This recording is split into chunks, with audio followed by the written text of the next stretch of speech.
On the business side, well, he's going to tell us about this and much more. So please, let's welcome Maciek Krantz. Welcome, Maciek. The stage is yours. Good morning, everybody. And you made me feel old.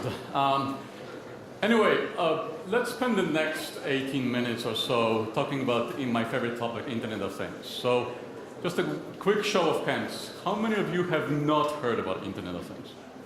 All right, good. Nobody, perfect. So what I wanted to do is to give you a sort of a reality check of where Internet of Things is today.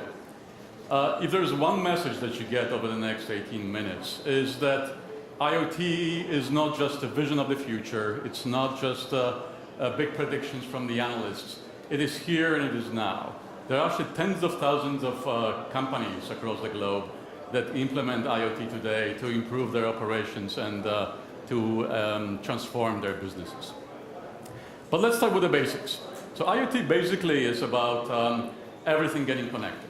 So cars, in 2 years, every new car will be connected. Buses, trains, assembly lines, oil fields, hospital, retail stores, smart cities, even trash bins are getting connected to each other, to the networks and to the internet.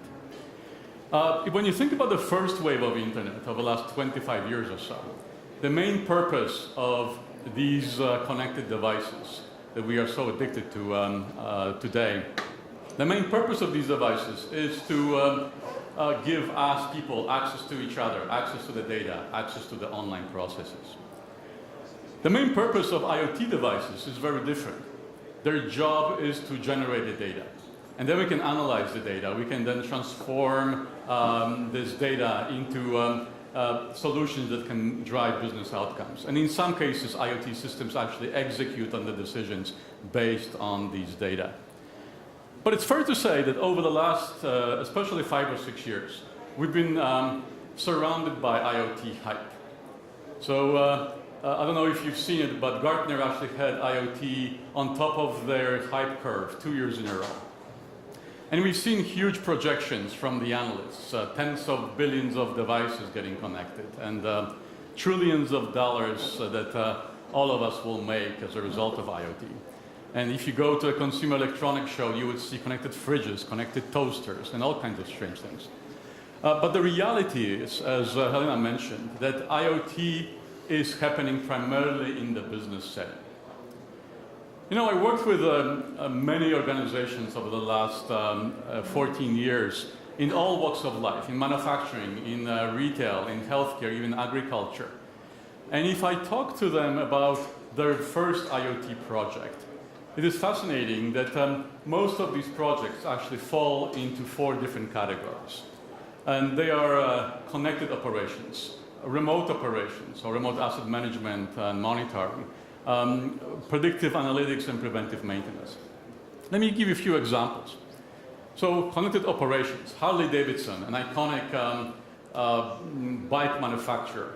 Before IoT, if you and I wanted to order a new custom configuration of the bike, it will take the company up to a year and a half, up to 18 months to actually get your order and turn it into reality.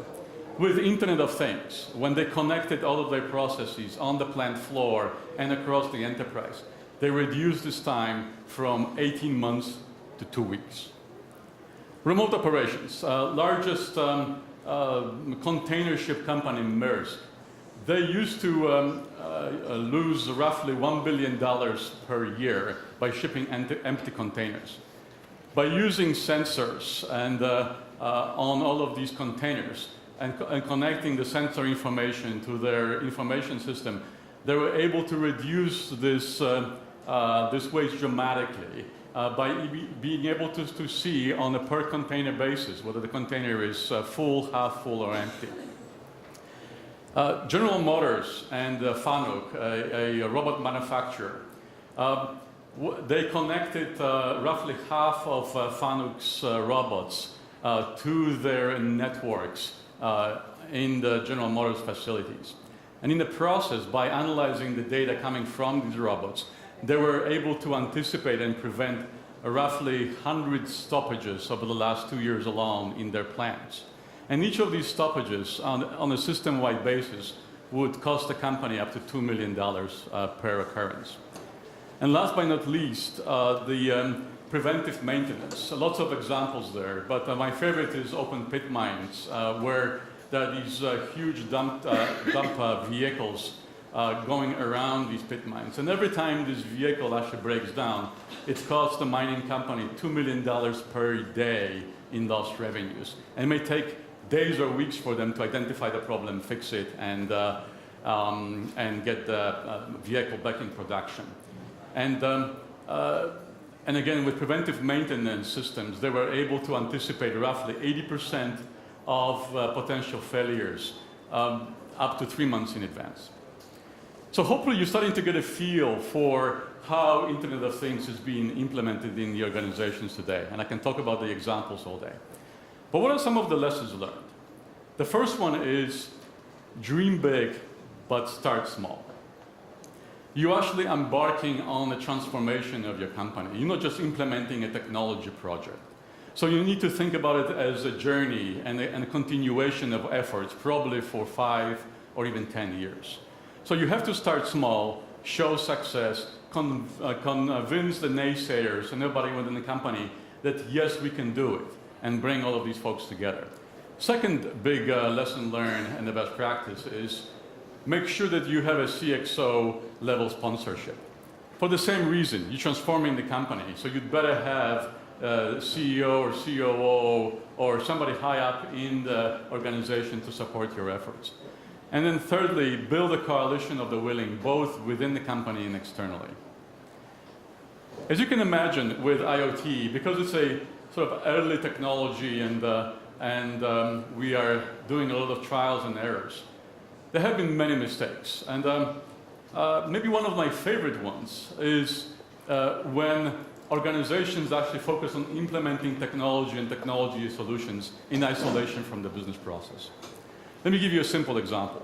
So one of the cities in the US, they implemented a manhole inflow system, basically managing the flow of different things into their sewer system.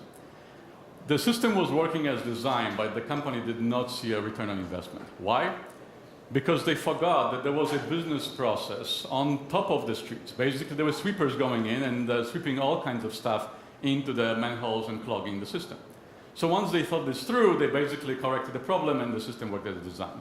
Very, very simple example, but hopefully drive the message across. We are not here to implement the technology for technology's sake. We are here to solve the problems and integrate the business processes with technology solutions. So what are some of the trends that IoT is driving? Let me give you 3 examples. The first one, probably the most prominent one, is a transformation of the business structures in the markets. Many of these industries that I've mentioned, especially in the industrial sector, they've been focused on or driven by sort of vertically integrated companies. So if you wanted to build a train station or if you wanted to build an oil rig, you would go to this company and then they will basically deliver the entire solution from A to Z, often based on proprietary or semi-proprietary technologies. Now, with IoT and the acceleration of the innovation and technology adoption, the end customers are increasingly asking, why should I be paying a premium for custom technology based on yesterday's innovations? And instead, they've been asking their vendor community to work together, the best-in-class innovators from different disciplines to work together to put these solutions together. So the transformation from one company does it all to what I call a co-economy, multiple companies working together, is based on open systems, open standards, is one big trend. The second one, it's sort of funny because we talk about Internet of Things, meaning things, but it actually is about people. And leading IoT adopters actually have completely changed how they think about their relationships with their workforce. You know, quite often, especially in these more traditional industries, you would go into the industry, you would start in a job, you will be doing the same job for a long time, and the job will not change very much. Well, with Internet of Things, things are now changing, and you have to sort of adopt the culture of constant innovation. and constant sort of rediscovery and constant change in your job. So the companies that adopt IoT know the importance of their workforce working with them. And it's not sufficient to just look at the solution and have a one training session and say you're done. You have to change the culture. You have to incorporate people into the process, let them learn continuously, and then partnering with you to implement the IoT solutions. Also externally, companies are increasingly working with educational institutions on adjusting their curricula. So instead of getting a generic data scientist, you're actually getting a data scientist that knows your industry and can be useful to you day one.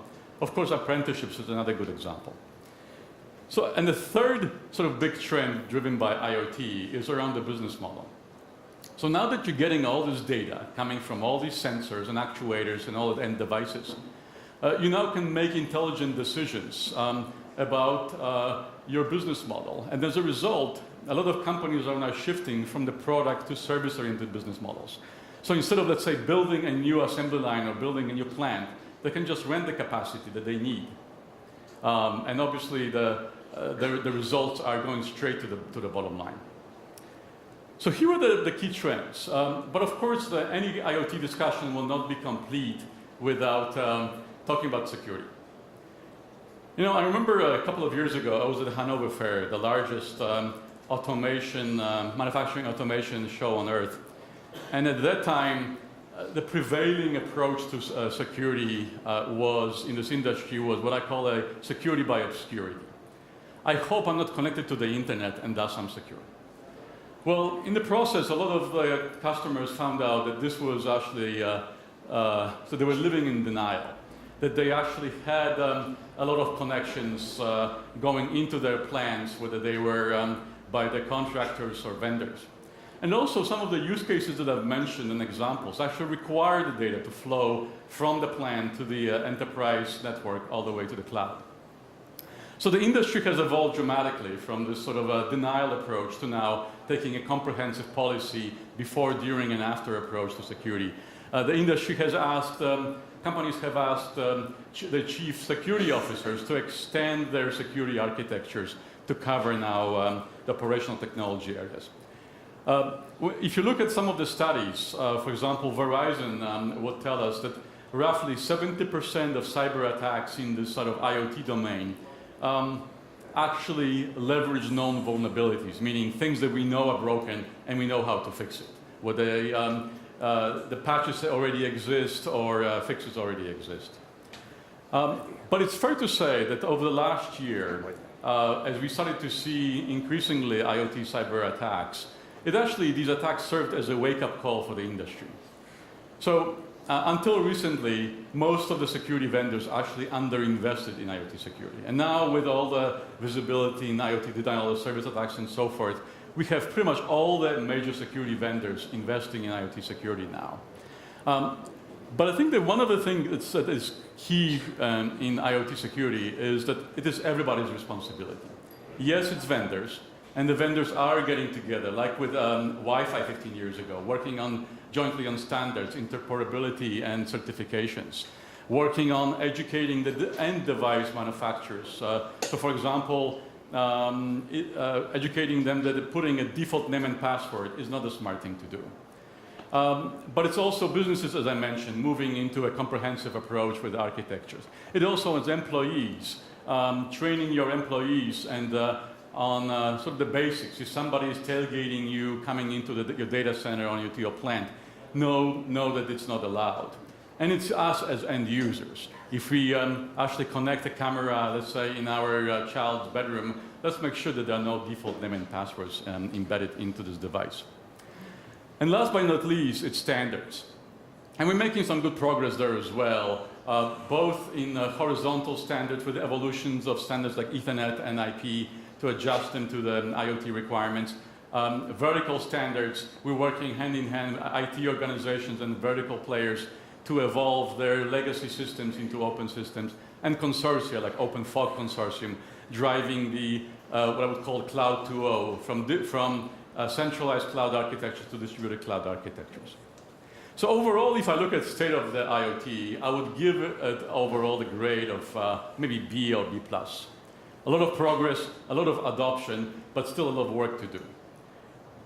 But overall, I would suggest that if any of you, regardless of what walks of life you are in, whether you are an end customer or a vendor, if you are a large company or small company, please consider IoT to be part of your journey. If you've already started working on IoT and implemented IoT, congratulations. But if you haven't, please do so. Whether you're thinking about adopting machine learning or blockchain or distributed clouds or whatever other technologies, mobility, IoT is a fundamental capability for all of these future technologies. So I wanted to welcome all of you to Generation IoT, and thank you very much. Thank you, Maciek. You're not taking any questions? Sure. I don't know if there's any questions from the audience. To have the chance of having Maciek Krantz here about IoT or about anything else, but you know, we're talking about opinions about everything. Are there any questions from the audience? You sure he's going to be around? Don't be shy. No? Okay, well, I'm going to say something. Yes, Jose? No, go ahead. There's a question here. Go ahead. Of course, take the stage back. All right. Because he still has 2 minutes. Just a quick question regarding the IoT and cybersecurity that you were talking. There is another technology that is booming in our market today, a trend like a blockchain. Mm-hmm. Could you elaborate a little bit more? How do you see blockchain in the IoT world? Great question. And blockchain is another great example of hype and the reality being the gap here. And a lot of the discussion in the industry has been around implementations of blockchains in the financial institutions. And blockchain is basically a foundational technology behind digital currencies like Bitcoin and Ether and some hundreds of others. The benefit of blockchain is that it is basically a distributed database and an architecture that gives you immutability, so basically gives the history of transactions. So there are a lot of interesting applications of IoT, of blockchain in IoT, looking at things like tracking and measuring quality of your products, tracking counterfeits, and so forth. What I would encourage you to do is to look at the newly formed alliance called the Trusted IoT Alliance that Cisco, together with 60 of big players in the IoT and blockchain space, just announced 2 weeks ago. This is the forum where we're actually developing solutions based on open systems to address some of these challenges in the IoT space. Thank you. So please, let me see if I got this right. Yep. Then, Maciek. In the business, Internet of Things is not about things, it's about people. And making money. Changing the culture. Changing the culture. Because it's everybody's responsibility, right? Thank you, Maciek Krantz. Thank you very much. Thank you. Thank you.